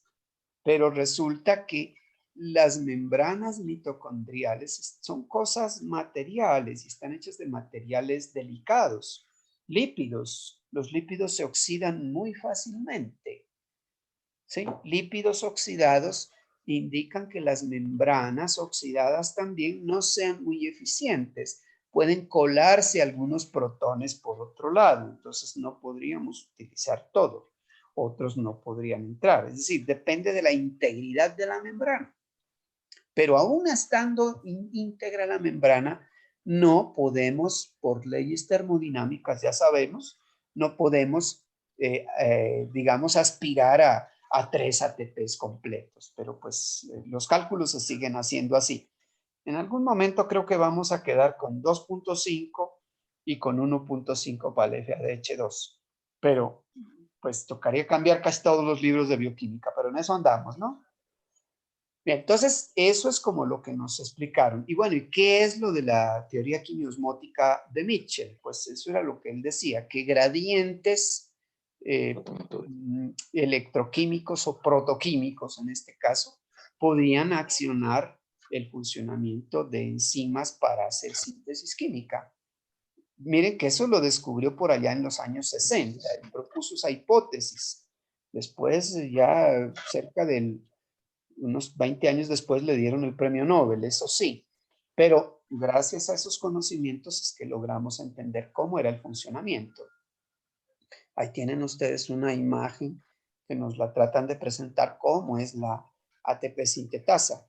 Hay una parte, que es la unidad que gira, ¿cierto? Esta flechita indica que es la que gira, ¿sí? Pero tiene varios constituyentes, pues ya saben ustedes, se usan letras griegas, ¿no? A veces alfas, betas, incluso esta tiene revuelticas de las otras también. Tiene muchas unidades. En el momento en que ya se pongan de acuerdo, aquí pues la cosa es general, ¿cierto? Aquí se hace, parece que todavía mágicamente se está haciendo el ATP. No, ya hay más o menos, se sabe cada subunidad qué partecita del proceso hace y por qué tiene que girar. ¿Y cómo se dieron cuenta que giraba? Bueno, veamos las fotos más bien. Mostrémosle las fotos y luego nos volvemos a esto. Miren, ustedes saben que el ojo humano solo puede detectar 16 imágenes por segundo como máximo. ¿Sí? El ojo. De pronto el entendimiento de uno no, pero las imágenes quedan registradas y llegan al cerebro. Después uno no sé si se han dado cuenta cuando le pasan a uno propagandas en televisión con muchas imágenes, uno cree que no le está llegando esa información, pero esa queda registrada en el cerebro. Después usted no sabe por qué es que le gusta tomar Coca-Cola, a lo mejor le metieron algo ahí. Pero bueno, resulta que si esta cosa gira 150 veces por segundo, es imposible que se pudiera ver con un ojo. o con una cosa que amplifique lo que ahí estaba.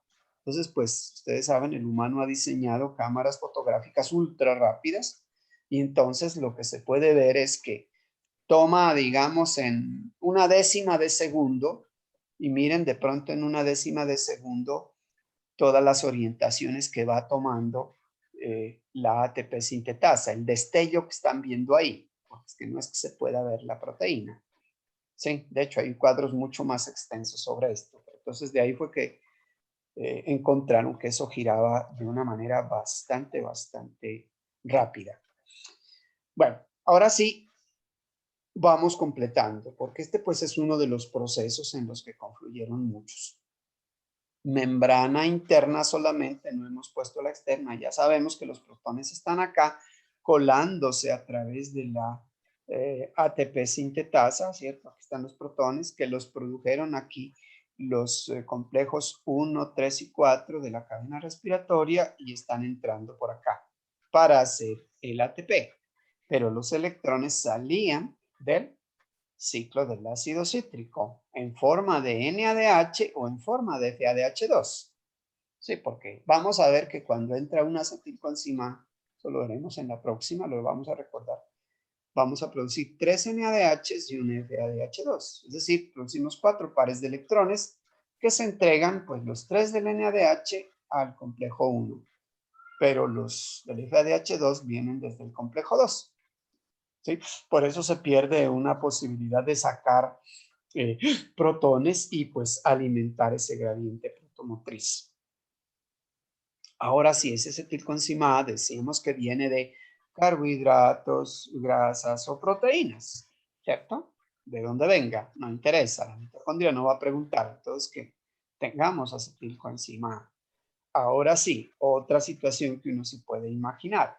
Necesitamos que el oxígeno, que es el que recibe los electrones, entre a la matriz mitocondrial porque aquí es donde le van a entregar los electrones.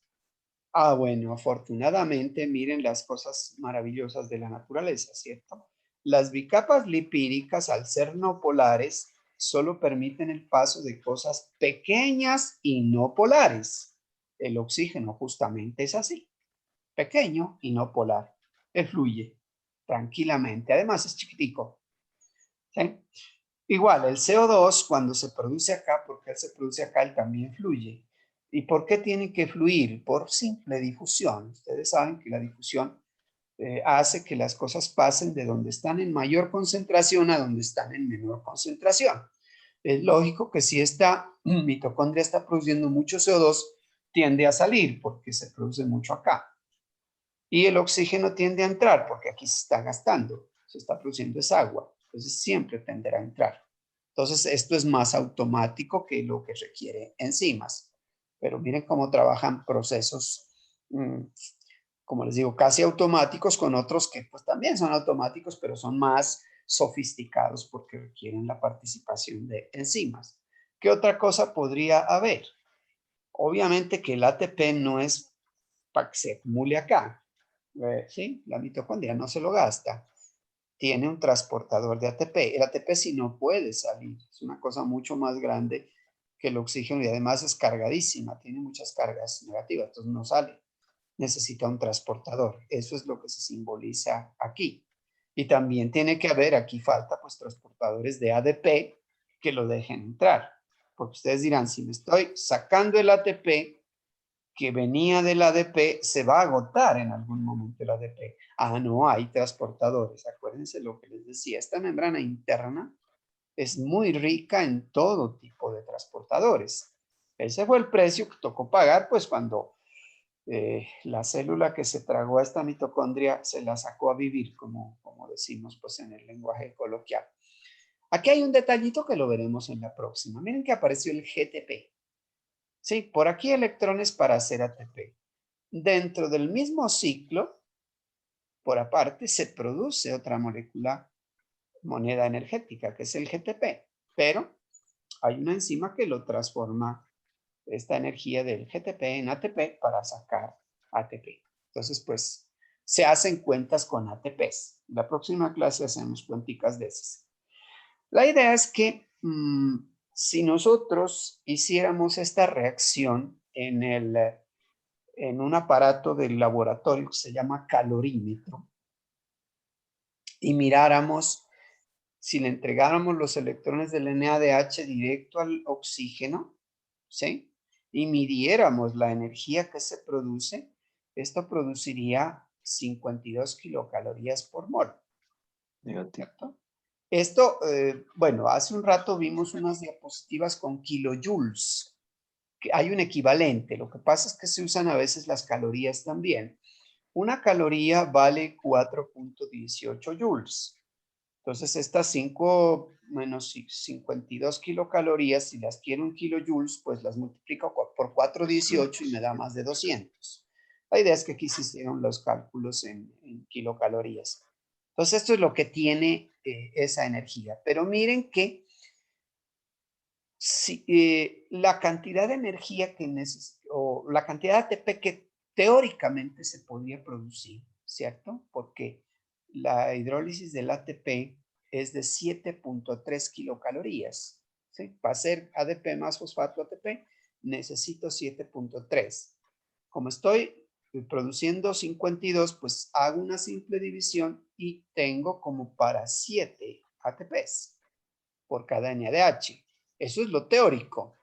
Pero acuérdense que existe una segunda ley de la termodinámica. Yo no le puedo echar mano a todo. La eficiencia nunca será del 100%. Está, según se ha calculado para casi todos los procesos biológicos, en un 40%.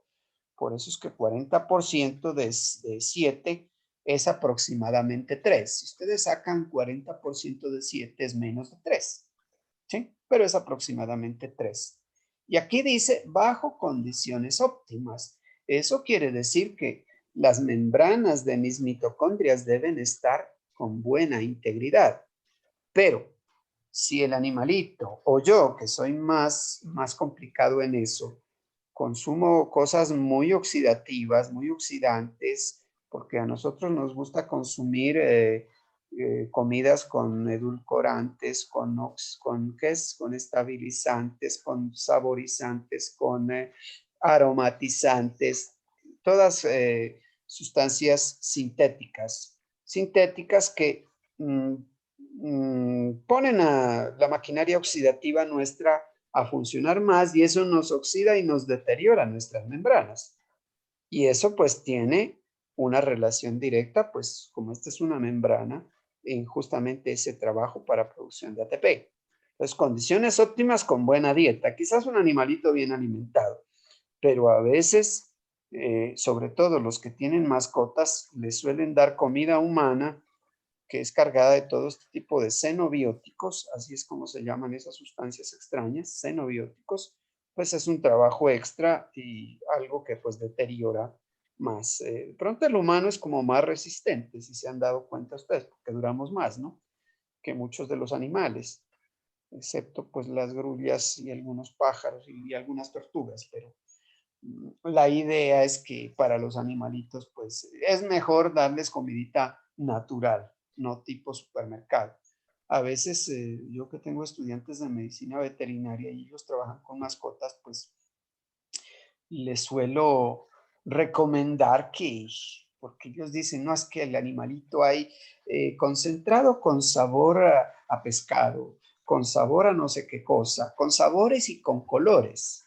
Algo que el organismo del animal no puede procesar porque es sintético y se tira todas estas cosas. Si uno quiere que el animalito le dure más, si se trata de una mascota, pues obviamente tiene que alimentarlo con cosas lo más naturales posibles. Obviamente que uno debería hacerlo con uno mismo también, pero ¿quién puede con la publicidad? Ese es el lío, ¿no? Son cositas que... Bueno, y obviamente que aquí ustedes tienen una célula o un tejido que le gusta hacer mucha oxidación, tejido muscular, ¿no? Aquí hay unas fibras musculares. Entonces, pues obviamente en ese músculo tienen que haber muchas mitocondrias, porque un músculo que se mueve mucho tiene que respirar bastante, es decir, producir mucho ATP para la contracción muscular. Y le puede echar mano a todo lo que a todo lo que necesite, ¿cierto? A glucosa, que es como lo principal cuando se mueve, pero también a ácidos grasos, como dice aquí, porque es el combustible que también usan, sobre todo en reposo, el músculo esquelético, ¿no? Porque el músculo cardíaco ese nunca está en reposo. Es decir, bueno, cuando uno se muere, sí. El músculo cardíaco entonces está gastando glucosa, ácidos grasos, cuerpos cetónicos todo el tiempo. El esquelético sí se da como esas licencias de cuando me muevo glucosa y si estoy en reposito, pues venga ácido graso. Sí, puede hacer ese cambio. Esta situación ya final para otro efecto que se deriva de ahí, ¿sí? Es algo que está relacionado, tiene que ver con el mismo proceso, porque ahí ustedes ven Respiración. la Complejo cadena 1, 2. respiratoria, ¿sí? Los complejos 1, 2, 3 y 4, trasladando protones, a ver cómo está esto. Aquí está la matriz a la derecha y acá está el espacio intermembrana acá, ¿cierto? Cuando los protones vuelven, pues se hace el ATP, ¿sí? Eso está bien. ¿Y por qué está punteado aquí? Porque es que resulta que en los animales se encuentra una proteína también que se denomina así, termogenina. Está también en la membrana interna mitocondrial. Cada tipo de animal, dependiendo de la raza, incluso si comparamos humanos, dependiendo de la genética que uno tenga, tiene más o menos cantidad de esta proteína termogenina. ¿Y para qué sirve esa proteína? Pues ella es un desacoplante de la cadena respiratoria. ¿A qué se refiere? Desacoplante, ¿por qué? Porque estos protones que teóricamente debían pasar por aquí para hacer ATP, se pueden colar a través de la termogenina también, solo que la termogenina no puede hacer ATP. Entonces, ¿qué sucede con toda esa energía? Ya vimos que los excesos de energía se pueden disipar fácilmente como calor. Y esto pues obviamente para los animalitos que viven a la intemperie, pues obviamente es ventajoso. De hecho, un animal de vida salvaje y de climas fríos tiene más termogenina que uno de clima caliente o un animalito que uno lo tiene, digamos, viviendo en la casa donde hasta ropa les ponen, ¿sí? Pero los mecanismos los tenemos. De pronto nosotros en la evolución perdimos el pelaje y esas cosas adicionales que teníamos por usar ropa, ¿no? En algún momento usamos pieles y fuimos perdiendo el pelaje, pero los otros animales pues todavía lo conservan y pues les ayuda. Así como conservaron el pelaje, pues también han conservado este mecanismo de generación de calor que es la termogenina. Y pues de hecho, se sabe, se han hecho estudios, ustedes buscan artículos también de personas, ustedes conocen acá pues en el argot nuestro, ¿no?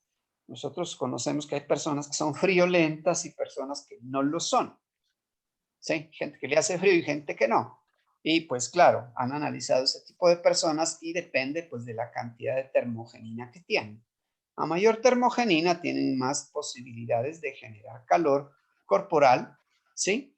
Sería interesante ver, no sé, no, yo revisé un artículo hace como unos 5 años, para serle sincero, pero ver, por ejemplo, la diferencia entre hombres y mujeres, porque las mujeres casi siempre son más sensibles al frío que los hombres.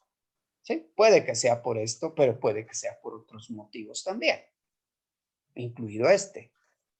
La idea que sí en los organismos lo han detectado, ¿no? En personas que son más resistentes al frío que otras, pues sí hay una diferencia. Entonces aquí, un desacoplante de cadena respiratoria. ¿Desacoplante de qué? A ver, hay dos procesos aquí, transporte de electrones y fosforilación oxidativa. Si los dos procesos están acoplados, pues máxima producción de ATP.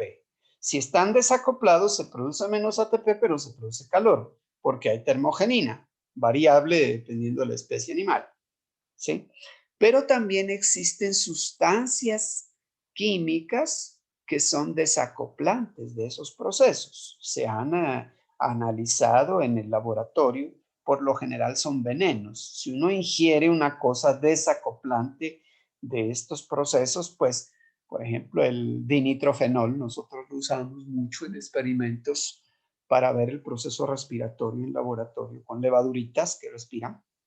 Sí, y pues claro, le friegan la producción de ATP y pues también el transporte de protones y cosas por el estilo.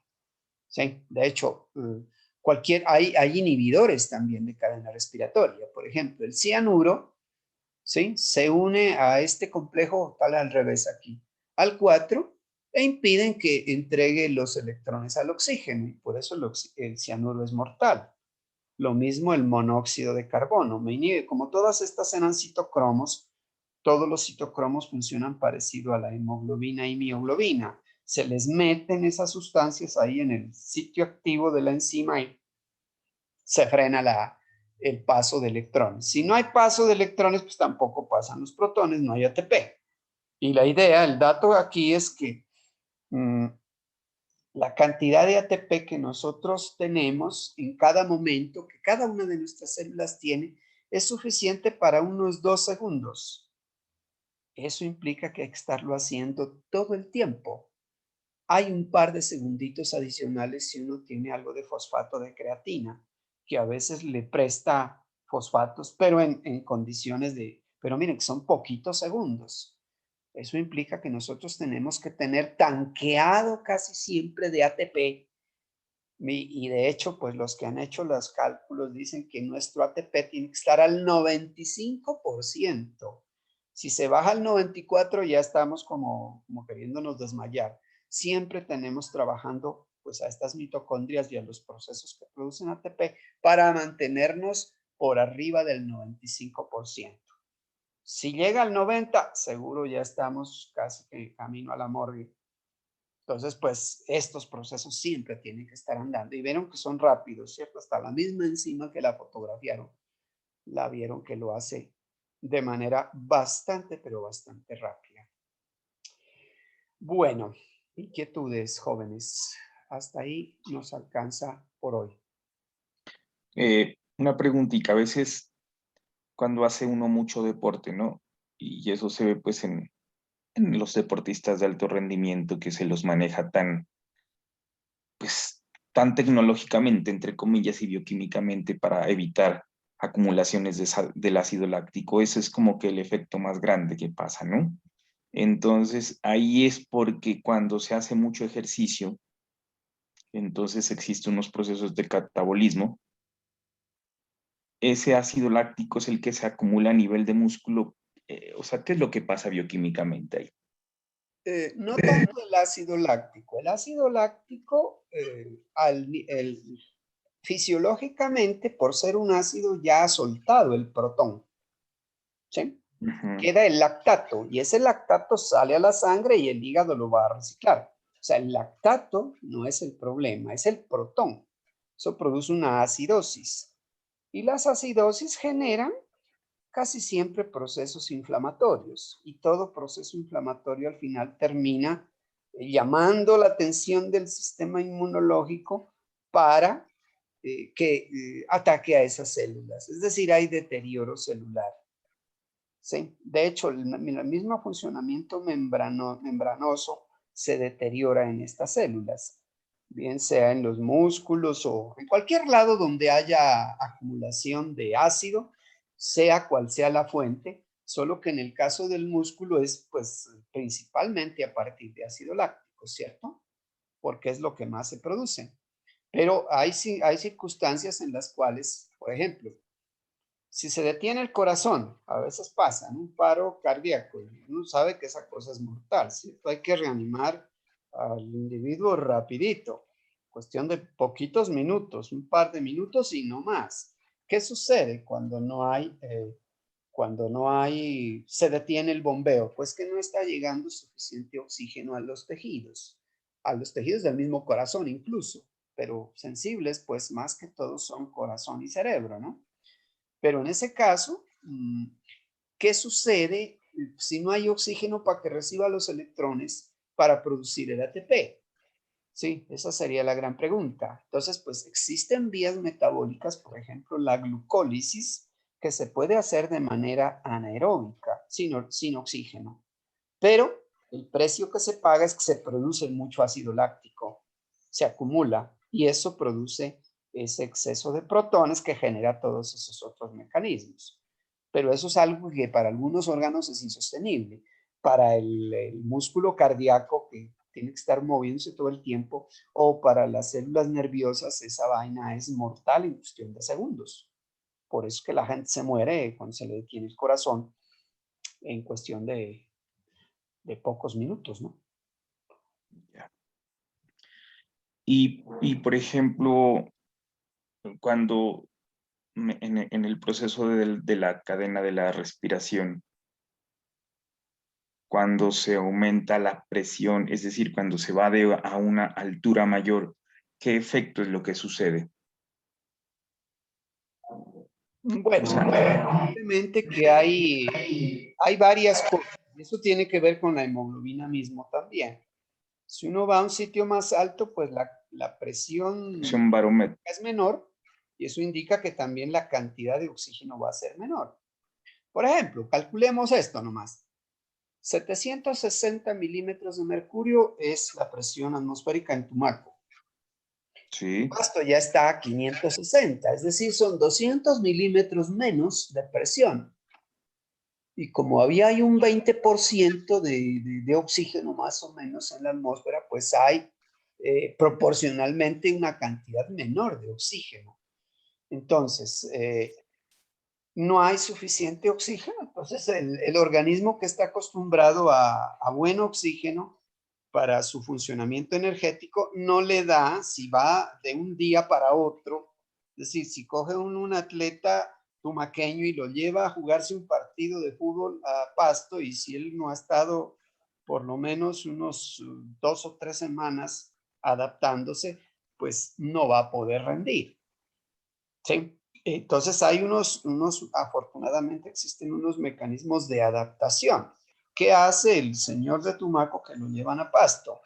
Pues en un par de semanas empieza a sintetizar más hemoglobina y también a sintetizar más DPG. Bueno, ese es más fácil, es el que le ayuda a la hemoglobina a que transporte mejor el oxígeno, pero por lo general, si uno mide, por ejemplo, las hemoglobinas en personas de Huachucal y en personas de Tumaco, una hemoglobina en Tumaco, alguien con 12 se defiende, pero en Huachucal con 12 no se defiende, tiene que tener 16 por lo menos. le da soroche. Claro. Entonces existen, pero pues ese es más demorado, ¿no? Porque implica eso, lo que decíamos hace un rato, fabricar la proteína tarda un par de semanitas, por lo menos. Por eso es que nuestros deportistas, pues les toca no solo entrenar en Barranquilla, pues les toca a veces hacer partidos en Bogotá también, porque a veces los invitan y les toca ir a jugar a, qué sé yo, a Lima en el Perú, o a La Paz en Bolivia. Entonces, pues, si no ha habido esa adaptación, pues poco van a rendir. Pero uno puede engañar al sistema. Me refiero a que, por ejemplo, hay datos en donde dicen, bueno, me toca ir a jugar a La Paz. Y se hace, Entonces, claro. no me voy el día anterior, sino que me voy unas 2 horas antesito para Ah, que, no, con 2 horas no es suficiente. Lo que te digo, para eso es un par de semanas, pero sí se puede hacer las autotransfusiones. Es decir, eh, ¿a qué se refiere eso? Suponte que estoy bien aquí entrenando, qué sé yo, nivel Barranquilla, ¿sí? Hago mi donación, mis 2 unidades, mi unidad de más o menos 500 mililitros, que es lo que uno hace en una donación. Y esa sangrecita la guardo, qué sé yo, unas 2 semanitas. En esas 2 semanitas mi organismo otra vez se recupera al nivel que tenía, ¿sí? Y el día anterior al partido, ahí sí me puedo transfundir la sangre, que era mi misma sangre, pero tengo muchísimos más glóbulos rojos, muchísima más hemoglobina, ¿sí? De esa manera funciona. Ese lo intentaron desde hace mucho tiempo, pero no funcionaba. Teóricamente debía funcionar, pero no funcionaba, hasta que se dieron cuenta del DPG que decíamos la vez pasada, el 2,3-DPG, que era la sustancia que en la sangre se inactiva cuando se la almacena. ¿Sí? Entonces ya simplemente le ponen a esa sangre un químico ahí para que no se desintegre el DPG y quede funcionando. Y ya funcionan las autotransfusiones. Eso sí funciona. Y hay otros truquitos, ¿no? Simplemente ponerse una cintica, pero eso ya es más mecánico, ¿no? Sobre la nariz para que pues entre más oxígeno a la hora de simplemente inhalar, que también sirve, ayuda, no es lo mejor, pero ayuda. Uno mismo le puede funcionar. Ah, ya. Bien, profe. Listo, chicos. Entonces vamos a detener esta grabación y luego se las paso. Bueno, muchas gracias, ¿no, profe? Nos vemos en la próxima semana. Sí, señor. Con el parcial. Gracias. Bueno, que estén muy Muy bien. amable. Hasta luego. Hasta luego.